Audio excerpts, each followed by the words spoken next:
They came from across Kachin state to welcome and to say farewell to two young women.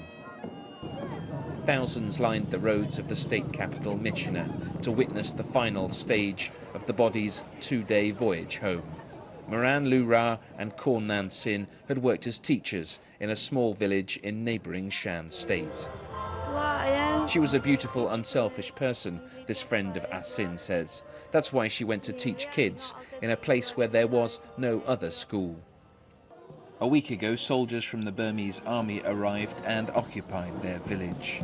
That night, both women were raped and murdered.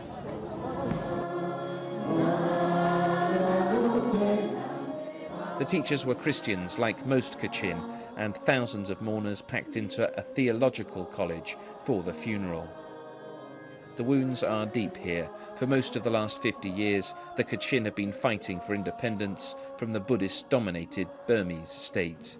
Many see this as just the latest case in a long line of atrocities committed against them by the Burmese army.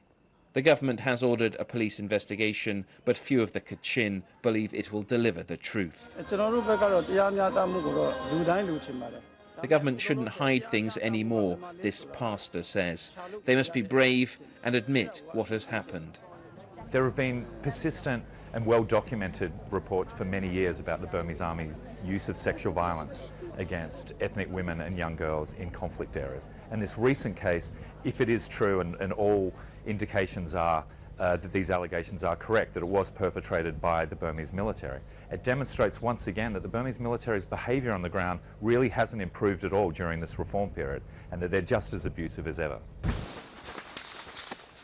6 months ago, hopes were high that a historic ceasefire was about to be signed between the government and the many armed ethnic groups, including the Kachin. But not anymore. The women were murdered in northern Shan state, which in the last few months has seen frequent clashes. In Kachin, in November, the army shelled a rebel training camp at Liza, killing 23. Then, 2 weeks ago, rebels took a government official hostage near Pakant, triggering days of fighting.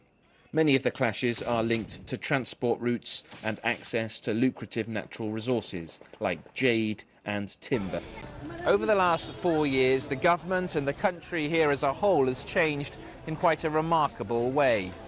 But for there to be a lasting peace, it's the army, not the president and his advisors, that really matter. So far, there's been no indication from senior generals that they're really committed to this reform process or that they want to stop their soldiers' abusive ways. Jonah Fisher, BBC News, Yangon.